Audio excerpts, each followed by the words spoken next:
Welcome to another video. यह है demon slayer का एपिसोड 10 का रिव्यू। तो चलिए जानते हैं कि क्या हुआ डीमन स्लेयर का एपिसोड 10 में। तो अब तक की कहानी में अपर रैंक 4 का सामना करने पहुंचती है एक हाशिरामा, जो अपने तलवारबाजी और स्किल से काफी आसानी से काउंटर कर लेती है इस डीमन को। तो अब जानते हैं आगे लव हाशिरामा मित्सुरी कानारोजी की स्टोरी आज के इस एपिसोड के साथ। तो आगे मिस कानारोजी इस डीमन को डांटना शुरू करती है उसकी बदतमीजी के लिए, पर उसके बदले कुछ हार्श वर्ड कहता है डीमन, और साथ ही ये भी कहता है कि इस दुनिया में एक ही शख्स है जो मुझे डांट सकता है, और वो मुजन की बात कर रहा होगा। तो वैसे उसने कानारोजी को आवारा कहा है, जिसको लेकर उसे काफी बुरा लगा, क्योंकि ये डीमन काफी तक उसके छोटे भाई की उम्र का लग रहा है। लेकिन रियलिटी हम लोग ही जानते हैं कि ये डीमन कई 100 सालों का है, और ये सब वो सोच रही होती है। और तभी ये डीमन हमला करता है उनके ऊपर, जिसको वो रोकते अपने लव ब्रीथिंग थर्ड फॉर्म के साथ कैट लव शावर, जिसने इसके होने वाले अटैक्स को भी काट दिया। तो तांजीरो नोटिस कर पाता है कि कानारोजी जो तलवार इस्तेमाल करती है वो बाकियों से काफी अलग है। वो लचीली है और उस तलवार की लहर को आंखों से देख पाना मुश्किल है। तो ये तलवार काफी लचीली है, जिसका मतलब इसको बनाने वाला सच में जीनियस होगा। पर साथ ही में इस कानारोजी इस तलवार का इस्तेमाल कर पा रही है, जिसका मतलब सच में काफी कमाल है। तो साथ ही कुछ और वार भी आते हैं इस डीमन को, जिनको वो डॉज करती है अपने love breathing second form love pangs के साथ।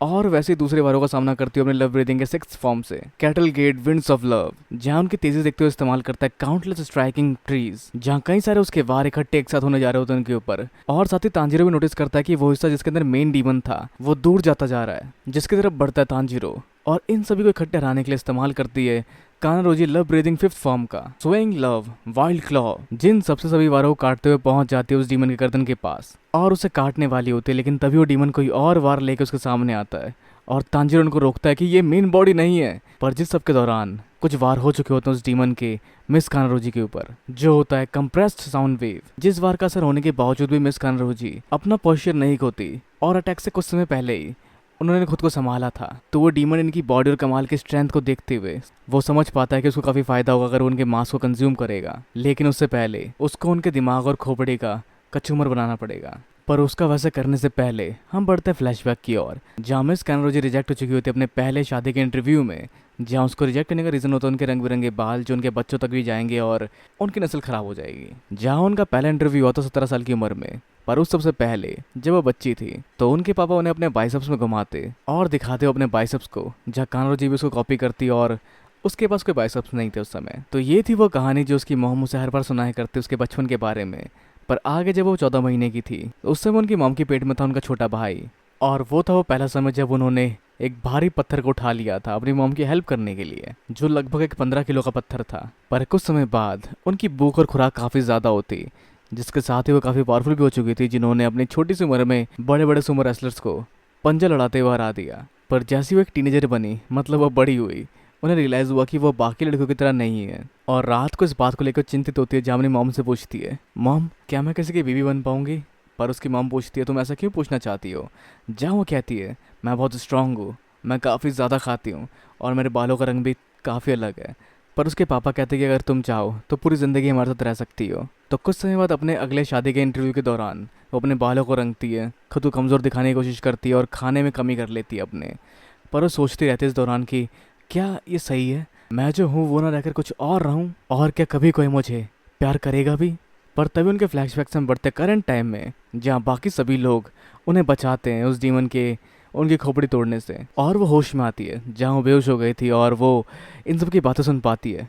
हमें बचाना पड़ेगा मिस कानारोजी को, उसका अगला बार आने ही वाला होगा। कानारोजी हमारी आखिरी उम्मीद है, हम उन्हें किसी वाले में बचाना पड़ेगा। और साथ ही तभी वो डीमन एक और वार करता है इनके ऊपर, लेकिन वो सभी उन वारों से बच जाते हैं, और मिस कानारोजी हवा में अपनी तलवार घुमाते हुए उन सबका शुक्रिया अदा करती है, और वो किसी बुराई से नहीं हारेगी। जिस सबके साथ हम बढ़ते हैं आगे दोबारा उनके फ्लैशबैक में, जहाँ पहली बार मिलती है वो डीमन कॉप्स के मास्टर से, जो तारीफ कर रहे होते हैं कानारोजी की स्ट्रेंथ की, और कहते हैं कि जो भी तुम्हारी बुराई करते हैं वो शायद डरते हैं तुम्हारी स्ट्रेंथ से, या कहीं ना कहीं वो भी चाहते हैं कि वो तुम्हारी तरह होते। जिससे इमोशनल होकर मिस कानारोजी उनका धन्यवाद करती है, और साथ ही शुक्रिया अदा करते हैं अपने मॉम डैड का उन्हें स्ट्रांग बनाने के लिए। और साथ ही सभी डीमन कॉप्स के लोग भी उन्हें काफ़ी पसंद करते हैं। साथ ही वो लोग भी उनका शुक्रिया अदा करते हैं जिनको वो डीमन से बचाती है। और साथ ही इगोरो ने कुछ धारियों वाले जुराब दिए थे उनको, जिसको पाकर वो काफ़ी खुश हुई थी और कहती कि मैं इसको संभाल कर खाऊंगी। लेकिन संभालने की ज़रूरत नहीं, जैसा इगोरो ने कहा उनको, और कहा अगर ये फट गए तो दोबारा वो उन्हें नई जुराबें दिलवा देगा।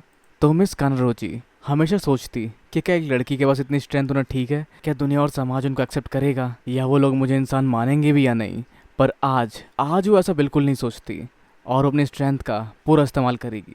तो जिसके साथ वो डीमन अपने वार करता है, जिसको रोकने के लिए बढ़ती है आगे मिस कानरोजी और उसके सारे वारों को काट देती है और वो अकेले इन सबका सामना करती है और साथ ही बाकी लोगों को कहती है मेन बॉडी पे हमला करने के लिए। तो वो अपने हार्ट रेट बढ़ाकर अपने ब्लड सर्कुलेशन को बढ़ा लेती ताकि वो काफ़ी तेज़ी से इन सभी वारों को काउंटर कर सके और वो अपनी स्पीड और स्ट्रेंथ बढ़ाकर लगातार इन सभी वारों को काउंटर कर रही होती है। जहाँ तांजीरो और बाकी लोग मेन बॉडी को बढ़ते हैं, जिनको रोकने के लिए इस्तेमाल करता है अपनी एक मुंडी का। तो जहाँ वो लोग बढ़ रहे होते हैं मेन बॉडी को और जिसको ट्रैक करता है तांजीरो अपनी स्मेल सेंस करने की एबिलिटी से, साथ ही अपने ब्लड सर्कुलेशन को बढ़ाकर काफ़ी तेज़ी से इसका सामना कर पाती है मिस कानरोजी और उसके सारे वारों को काटती चली जाती है। पर कैसे पर तभी उनके गले के पास एक निशान दिखता है जो शायद ब्रीदिंग टेक्निक का वो हिस्सा है जो उन्हें स्ट्रेंथ देता है एक्स्ट्रा ऑर्डिनरी बनने के लिए। और एक हाशिरामा होने के नाते शायद सबके पास एक्सट्रीम पावर इस्तेमाल करने पे ऐसा कोई निशान आ जाता हो और कानरोजी की तेज़ी के चलते वो अपने इन लेजर्स का इस्तेमाल तांजीरो और बाकी लोगों पे नहीं कर सकता। पर जो भी हो, वो ऐसा लंबे समय तक बिल्कुल नहीं कर सकती।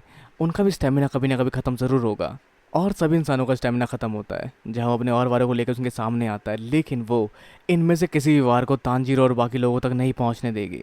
अब जब तांजीरो और बाकी सब मेन बॉडी को ढूंढ के उसे करीब पहुंच जाते हैं और उस हिस्से पे गेने अपनी तलवार मारता है, लेकिन उस तलवार के वार से वो कांपता हुआ सा और लंबा होकर बाहर निकलता है, जिसको पकड़ कर वो तीनों लटक जाते हैं। पर इस तरह से गेने अपनी तलवार नहीं हिला सकता, पर एक चीज़ कर सकता है वो, जहाँ अपने दांतों का इस्तेमाल से उसको काटना शुरू कर देता है। जहाँ तांजीरो को उसके दांत की चिंता होती है, लेकिन यहाँ गेने ने एक डीमन को खाया था या शायद उसके हिस्से खाए थे, जिसके वजह से उसको शायद डीमन की स्ट्रेंथ मिली और उसकी शक्तियाँ काफ़ी हद तक बढ़ गई है और वो इसलिए ऐसा दिखाई दे रहा है। पर चिंता वाली बात नहीं है क्योंकि ये कुछ टेम्परेरी असर है जो कुछ समय तक ही रहेगा और जितना स्ट्रॉन्ग डीमन वो खाएगा उसकी रीजनरेशन एबिलिटी उतनी ज़्यादा बढ़ जाएगी और साथ ही उसकी मसल की स्ट्रेंथ भी। और इसी तरह से अपने दांतों का इस्तेमाल करते हुए और इस समय गेन्या किसी भी टूथपेस्ट का ऐड कर सकता था, लेकिन उसके साथ ही उसने अलग कर दिया उस हिस्से को जो हिस्सा अभी भी कुलबुलाता हुआ कुछ और वार कर रहा होता है, लेकिन जिस पर इस्तेमाल करते नेज़ुको अपने ब्लड डीमन आर्ट का, जिसके बाद तांजीरो उसको काट देता है हिनोकामी कागुरा के साथ। जहां इसके कटने के बाद सभी लोग साथ मिलकर इंतजार करते हैं उस डीमन के मेन बॉडी के दिखने का और उसको मारने का, पर वो उसके अंदर नहीं होता। लेकिन तभी तांजीरो ढूंढ पाता है उसको और गुस्से में चिल्लाता है, हे